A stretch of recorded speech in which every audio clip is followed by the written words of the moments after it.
So, in about 5 months' time, Nigerians will go to the polls in presidential elections. One of the leading contenders is Peter Obi of the Labour Party.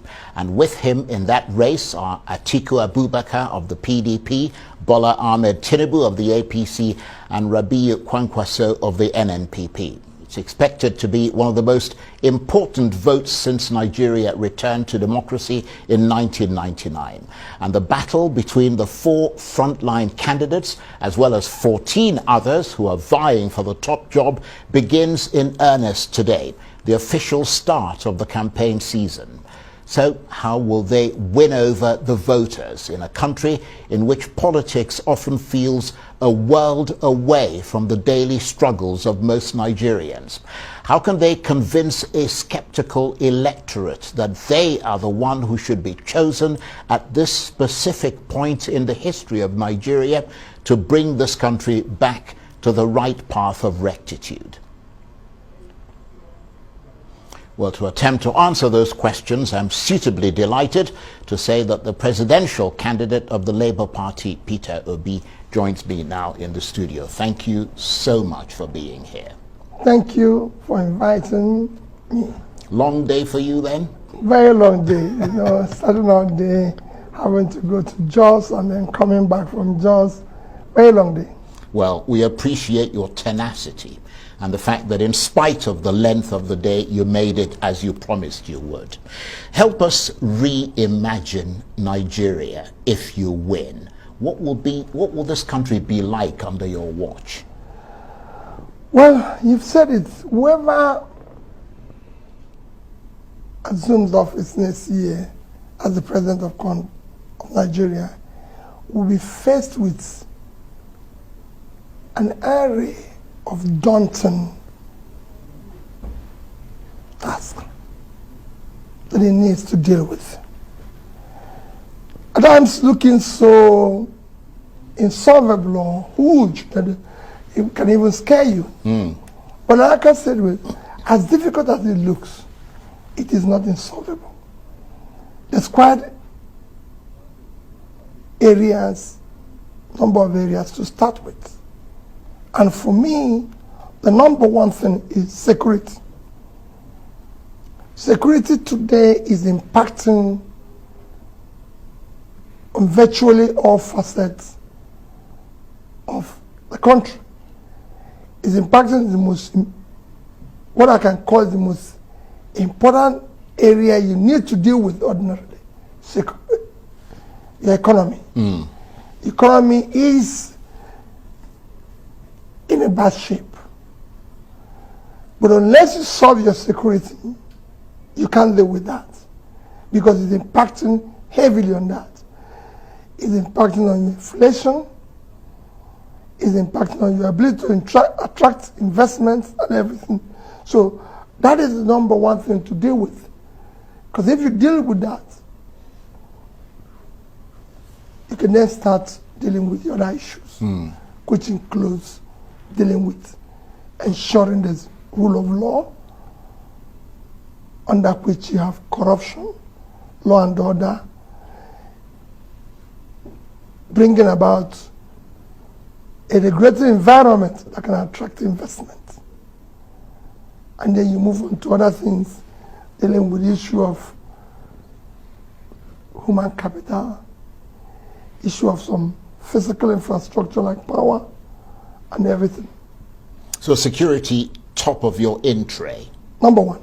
But obviously, as you said, a very dark cloud hanging over this country with regard to insecurity in general, kidnapping, banditry in particular. How would you go about actually lifting that dark cloud? Well, I've said it repeatedly.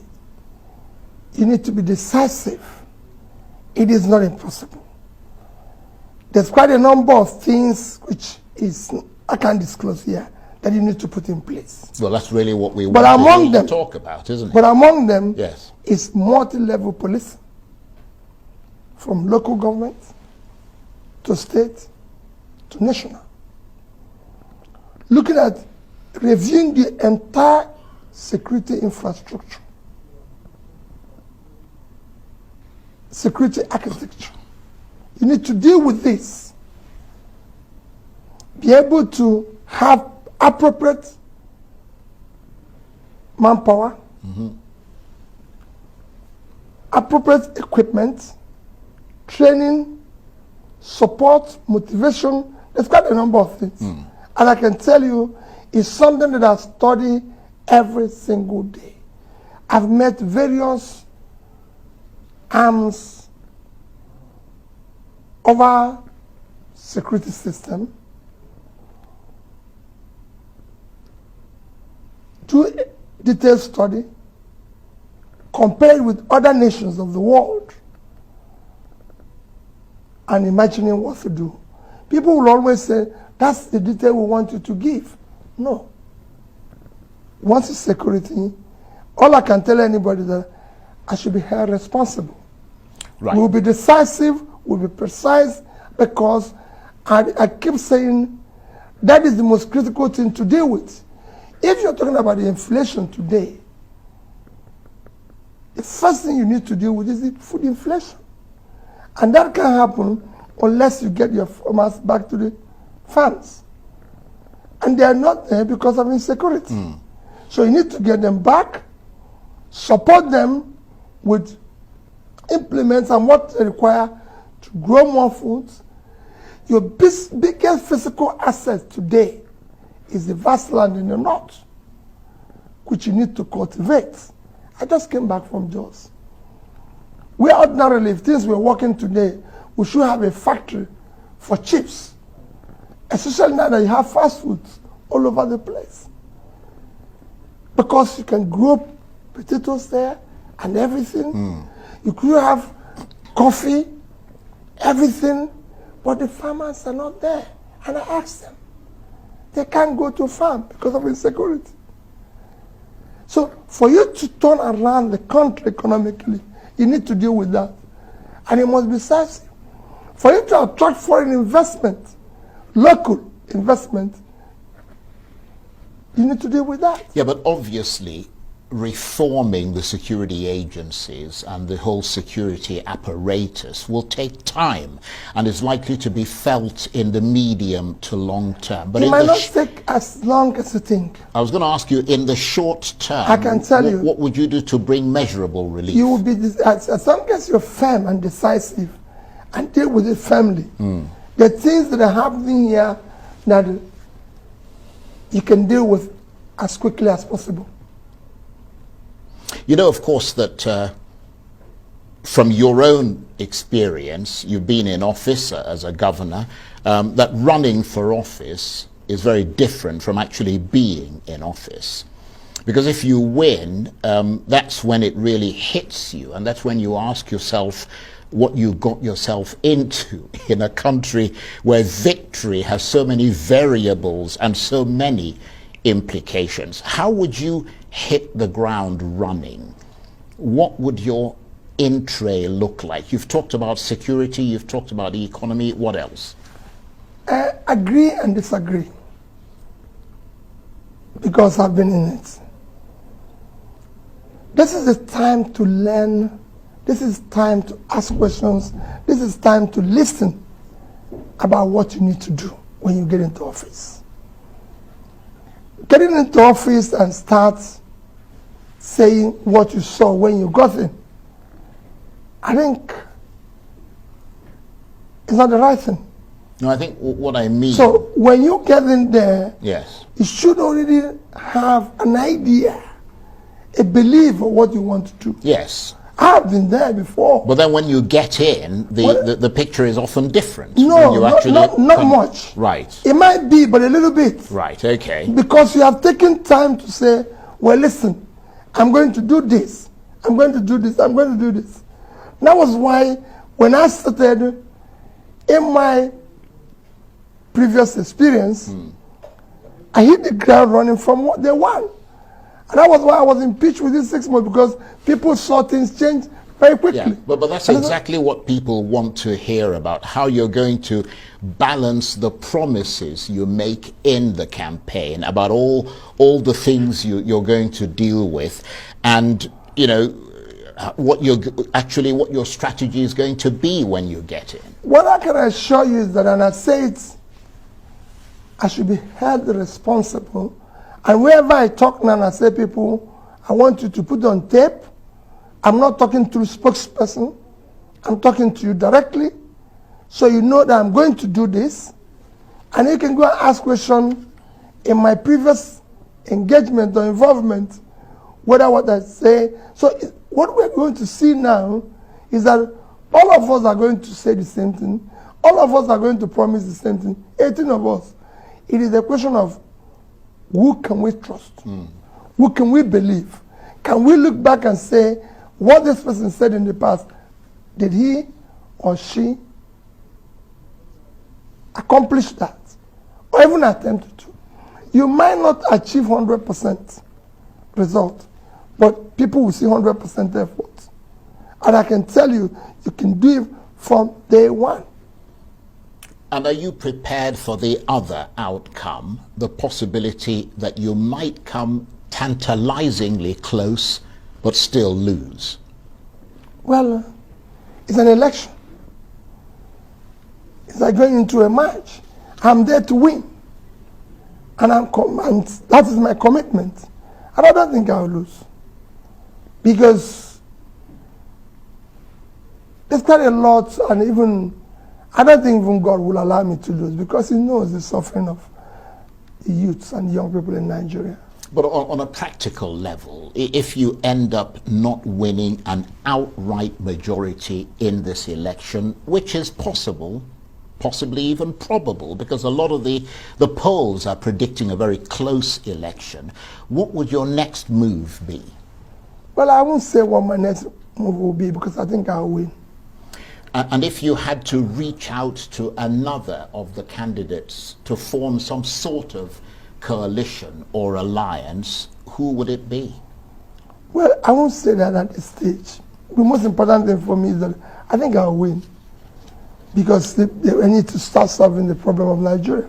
Right. But in terms of ideology, if there is any such thing in Nigerian politics and practice, what are the differences between you and Atiku Abubakar of the PDP, for instance? I mean, you both belonged to the PDP before you left the party, and you were, of course, his running mate in 2019. I mean, so presumably you share some similarity in terms of your political philosophy and approach.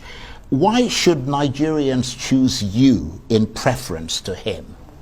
Well, first let me tell you, I said it before, there's no different ideology between all of us who are running.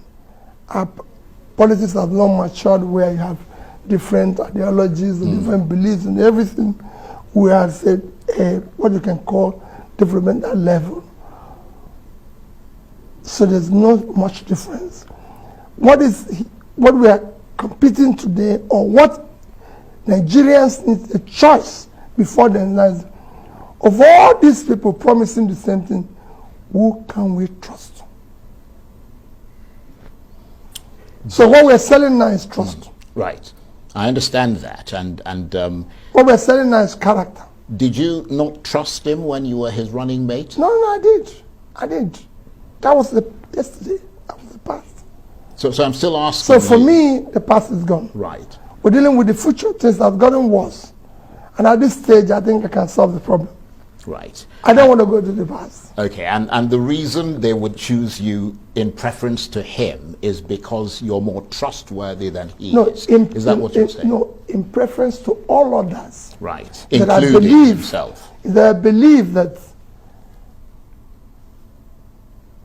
I'm the most qualified. Right. Now let's move away from that and talk about the issue of things like fuel subsidies, which are clearly a huge drain on resources which can be used for the development of Nigeria, which we all know those fuel subsidies are simply unsustainable. Would you have the political will to remove fuel subsidies if you became president and risk the wrath of the very powerful unions that are a big part of your Labour Party? Everybody saw listened to my speech at the Lagos Chamber of Commerce. First subsidy, if you haven't heard it, let me repeat, is organized crime. 50% of it is corruption. And you can deal with it day one.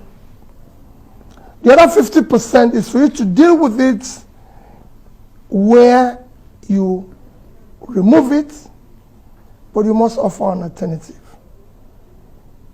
Another alternative is, what are you going to replace using the same resources? Nigerians are not totally against removal of subsidy. But what is there that you're offering if you're going to remove it? But I said in that we will, as quickly as possible,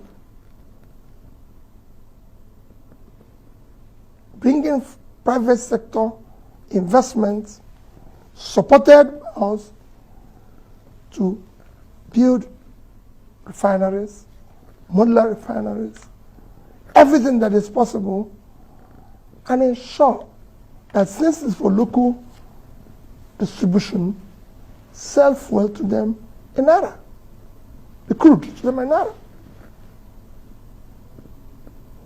If you do that over a period, I can tell you the price is not going to be as high as people can imagine. I've seen people bandit huge figures. It won't be. I've also done the numbers. And are we going to get a glimpse of what your manifesto looks like? Well, I mean, are you going to codify all of this into a document? I mean, there'll be many people who may not get to read. We're going to launch our manifesto very soon. Right, but can you give us a breakdown of its essence and the key takeaways from it? I mean, what would you most want to convey to the public from it? Well, for me, our manifesto is anchored on the Sustainable Development Goals. And key that is issues I mentioned before: security, uniting the country, ensuring that our cohesion comes back to what it used to be, issues of rule of law, law and order, fighting corruption, making the country productive, creating jobs. You can go on and on. But you don't have that manifesto yet, or you have it, you don't want to Our release manifesto, I can say today, is 95% ready. You mentioned it here, we just received from what you call, because we close with Labour and TUC, they have what they call Charter of Demands, which we need to bring into our manifesto and ensure that the interest, which is critical, Labour interest is critical, Absolutely. that we bring it into our manifesto and protect self.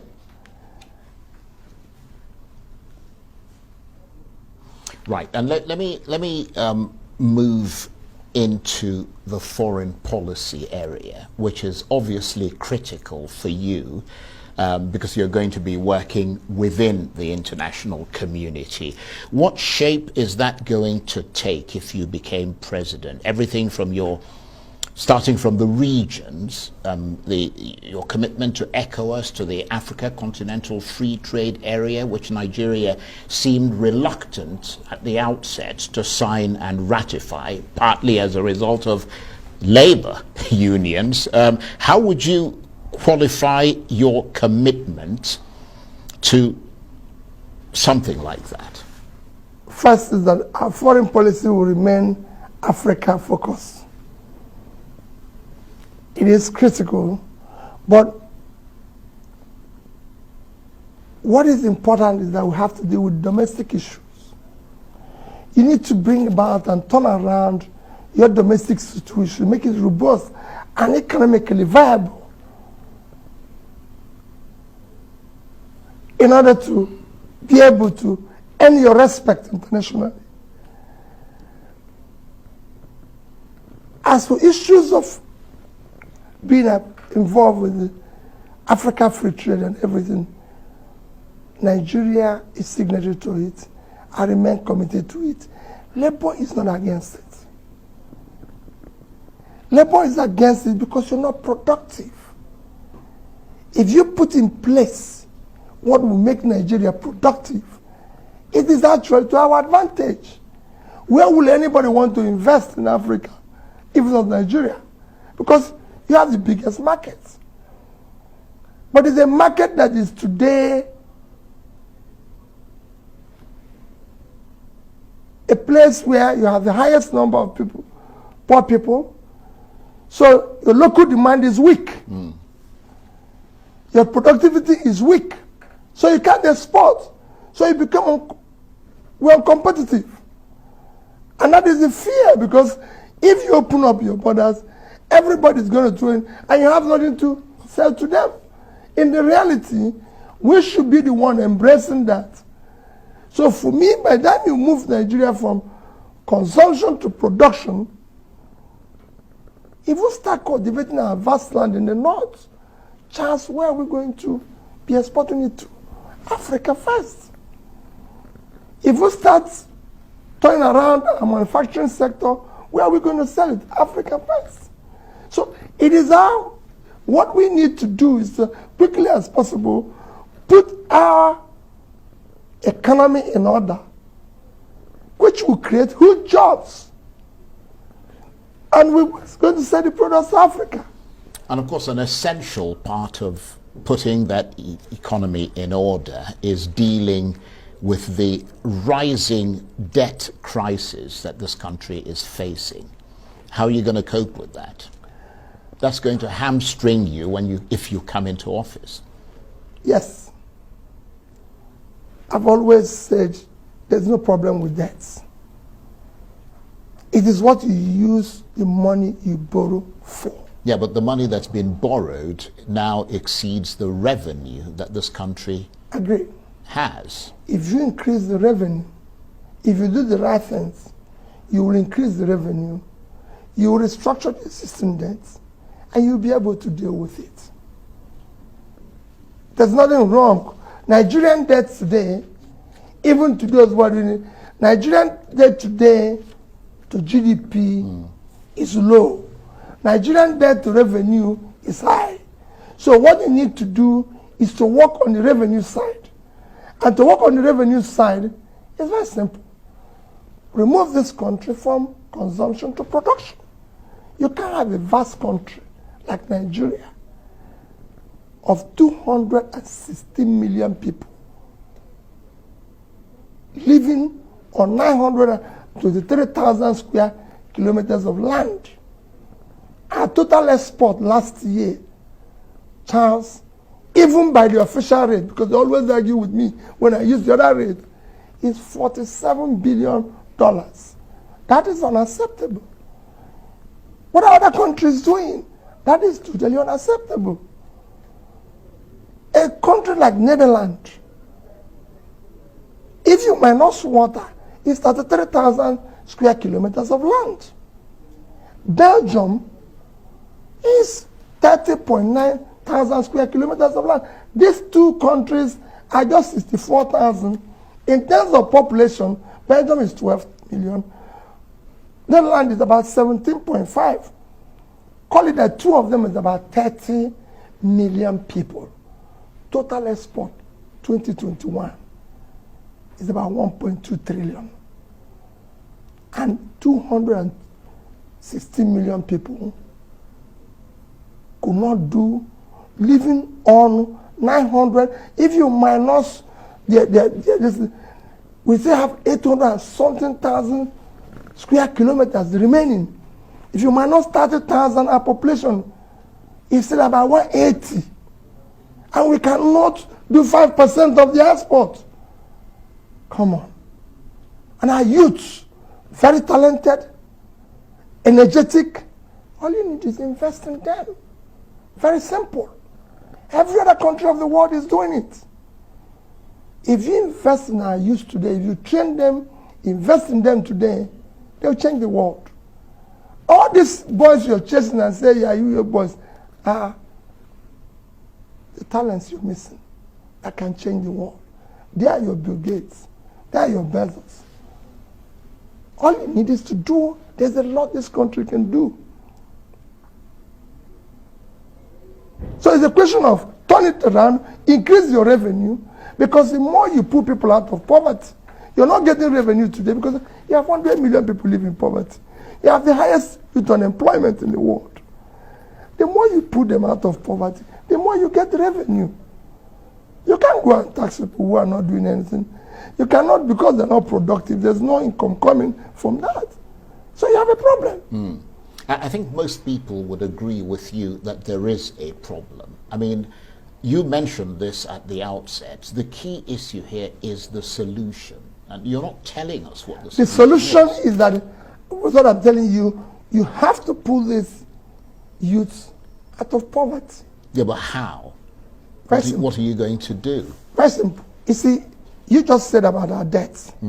If those monies we borrowed were properly invested, we won't be where we are today. Yeah, but if they were not properly invested, which is what you're suggesting, because what would they were then consumed. Yeah, what would you then do to fill the gap? Thank you.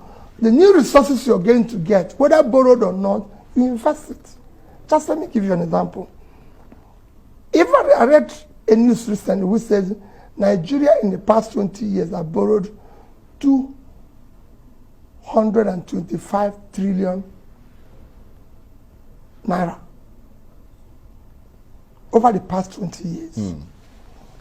Let's say it's 200 trillion, which if you divide by 500, will give you about $400 billion, if I'm right. Tony Elumelu, his foundation, ND, told in this hotel, during a symposium or one of his events, said that for every $5,000 they gave out to an entrepreneur, young fellow, after 1 year, he or she creates 20 jobs. After 1 year.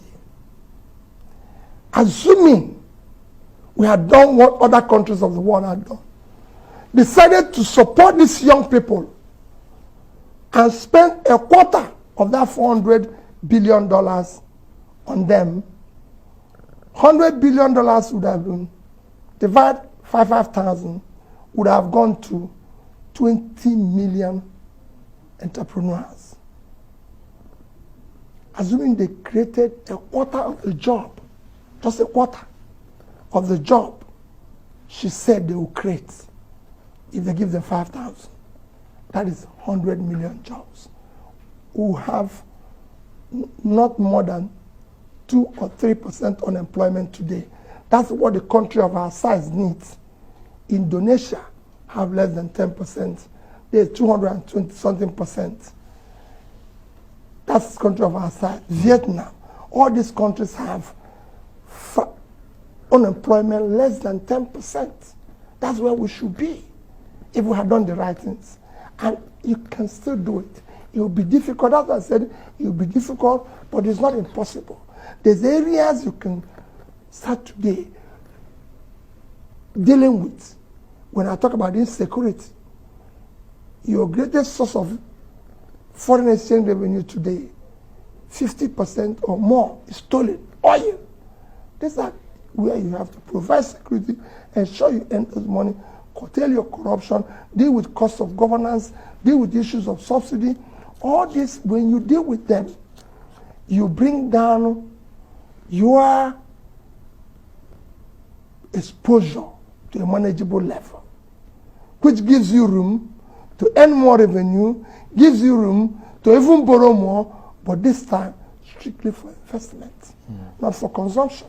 If you remove subsidy today, management of your debt comes to a level you can manage it. Helps your inflation, because this is what it's physical recklessness that is what's in our inflation today. It's physical recklessness that is pushing our exchange rate towards out. There's so many things you can deal with. And these things are not difficult. And if, I mean, you've used the term restructure a number of times. I mean, you talked about restructuring the security services, you talked about restructuring the economy and all the rest of it. Are we likely to see a major political and fiscal restructuring of Nigeria if you win, as some of your key supporters are demanding, or you're not likely to go that far? No, remember, I said we need to restructure the country. It is for the good of the country. But are we talking about constitutional Yes, it will be, but that will take time. Right. But there's one you have to deal with. Right. We can't wait to start pulling people out of poverty until the constitution is changed. No, it's like telling somebody that you're waiting, that they can't eat until no. Pulling people out of poverty, you don't need to wait for that type of restructure. Dealing with issues of security, you don't need to wait for constitutional restructure. Those ones will happen. But they will happen. I'm determined. I believe in it. And it is for the interest of the whole nation. We will agree. We're not going to, it's not as if it's something I'll get in there and say, okay, this is going to happen. No. What you need to do is to bring a conversation, a dialogue that can make for the society. We're in a democracy. You're not going to rule by force or by fears, but by consensus. So you're going to start talking. People need to start hearing you. All this is I'm promising, you need to communicate it to the people. The people have to see visible, measurable movements. No excuses, no blames. It is not, the job of a leader is not blame, to be blame and blame. It's not to be given an excuse, it's to provide a solution and solving problems. So communication is essential. Precise, but embedded with solving the problem and providing solution. Not to be blaming or complaining. It's not to you to say, oh, what I saw or what these people did before I came in. No. If those people were doing well, we won't hire you. We hired you not to remind us about the past. So the young people today want to hire me, not to start reminding them that they were jobless yesterday, but that I've started providing them job. We are now at 35% unemployment, 55% youth unemployment. So the next time I'm talking to them, I'm telling them, yes, we've now gone down to 40, 45, we're going to 45, 40, 35. That's what they want to hear. Not to remind them about the past, not to give them an excuse why it wouldn't happen. No, that's not the job of a leader. And you talked about this new Nigeria that you envision, where communication is an essential part of it, bringing all the disparate elements together so we can sit at a table and talk. Would you, for instance, be prepared to sit down and negotiate with militants and bandits and terrorists? No. Let me say, everybody, those who are agitating, those who are disagreeing, you first start by dialogue. You first start by discussing. No matter who, I will discuss with everybody so that you know when to draw a line and say, well, listen, we've tried to use this, we've tried to use it, it's not working. And that's it. So as a short-term stopgap measure for dealing with insecurity, you would sit down with bandits and terrorists? If bandits are not among the people I'm going to discuss. Right. Bandits are bandits. So you're going to hit them with a hammer? That would be what I'm going to do with them. But I'm going to deal with it decisively. Right. Those who want to be discussed with will be discussed with. Those who are agitating, those who feel unhappy, those who are not this, My job is to bring them to the table. You're a leader. You must listen. You must learn. You must dialogue. That is why you're there. And you must communicate to the people. That's why they hired you.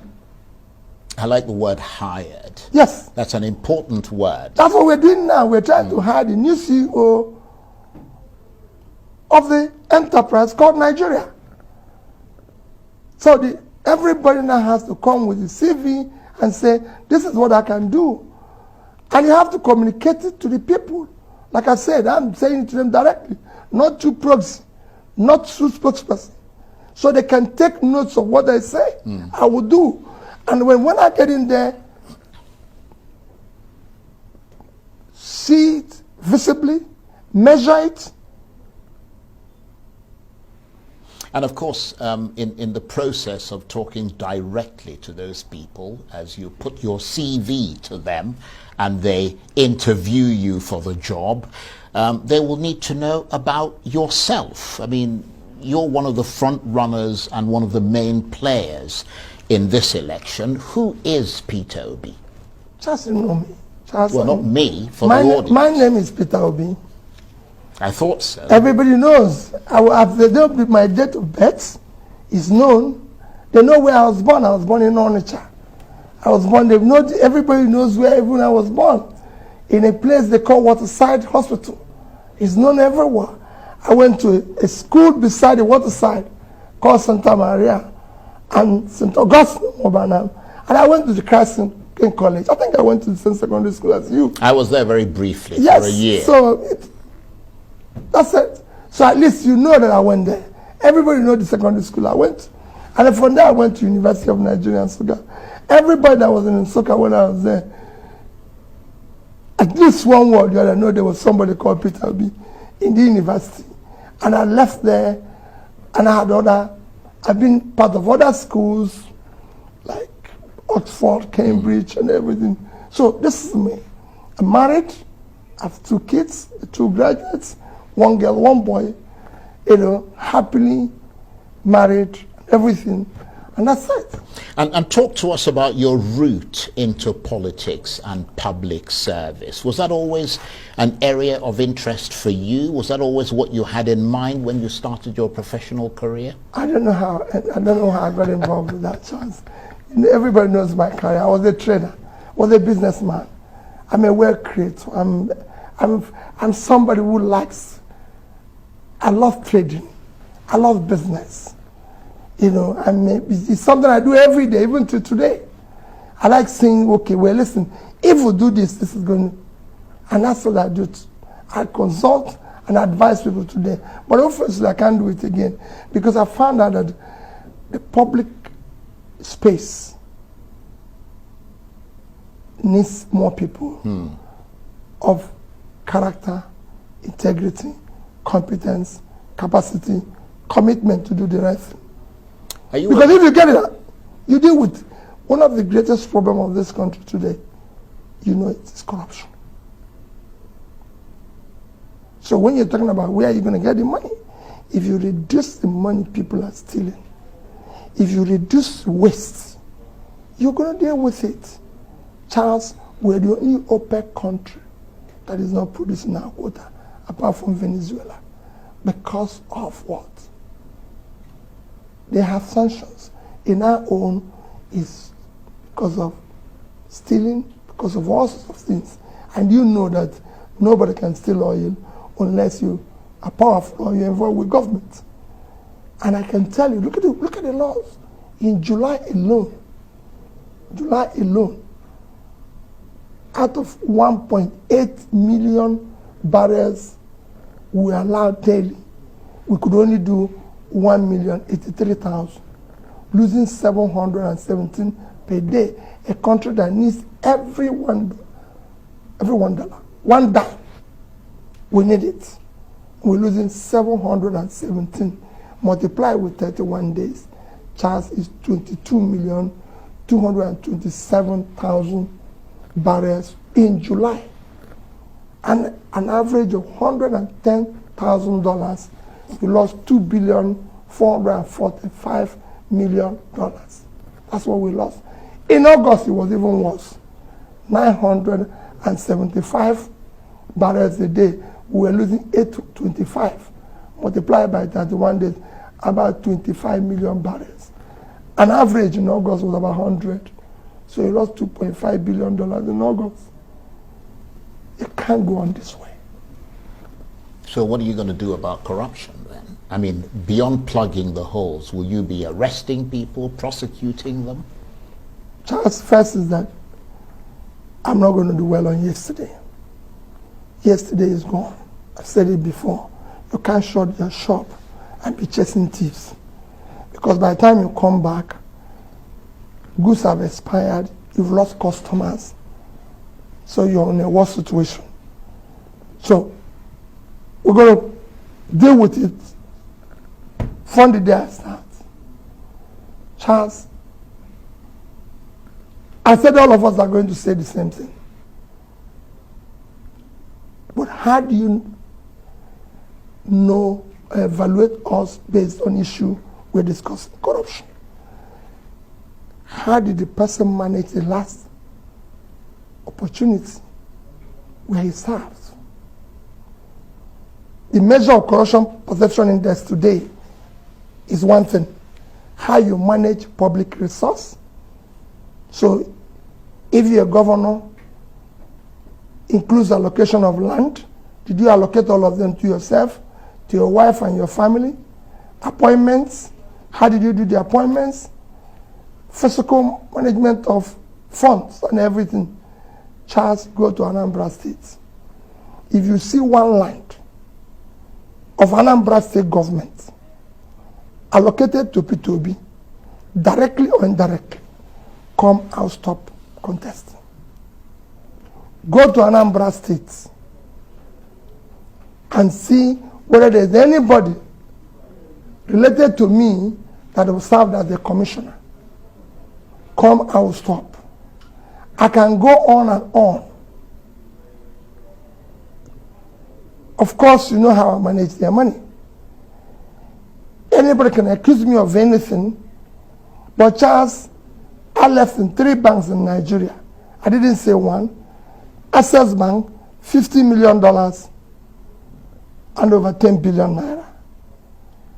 Fidelity Bank, $50 million over 10 billion naira. Diamond Bank, $50 million over 10 billion naira. Nobody asked me to do this. I decided that we must have a future savings.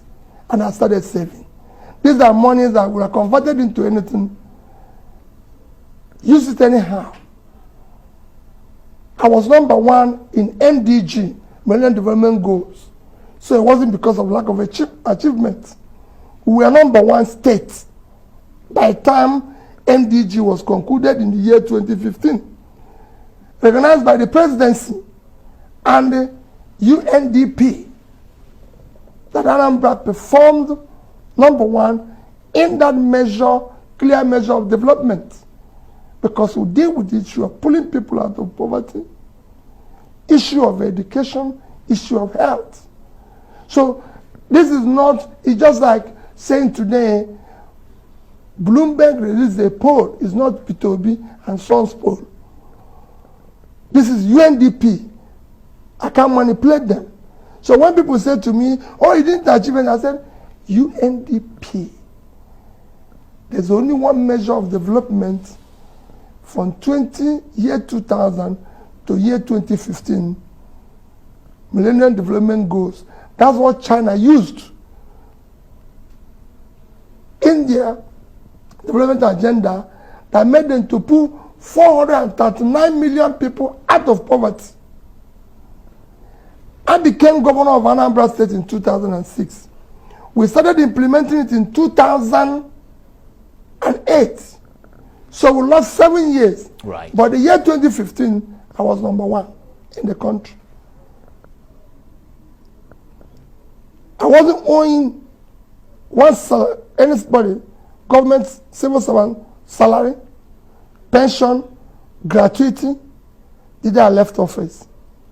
No contractor or supplier who had consummated his transaction or executed his contract that was being owed. And I left equivalent, as at then, 75 billion naira of $500 million. Until today, Anambra has not paid me 1 naira as entitlement since I left office. So go and check. That is why am I saying this? If you say you're going to manage corruption, let's see how you manage the last one. Right. Okay. Well, so we can trust you. They said penny wise, pound foolish. Well, I'm so if sure, you can manage a penny, we can give you a pound. Yes, I'm sure this is going to come up again and again because obviously we've entered the campaign season now. But I want to tell you that I'm enormously grateful to you for taking the time to come and talk to us and to the millions of people who are watching you tonight. You had a very long day, but you kept your word and you came here, and we're very grateful for that. Thank you very much indeed. Thank you for having me. Thank you. Mr. Peter Obi is, of course, the presidential candidate of the Labour Party.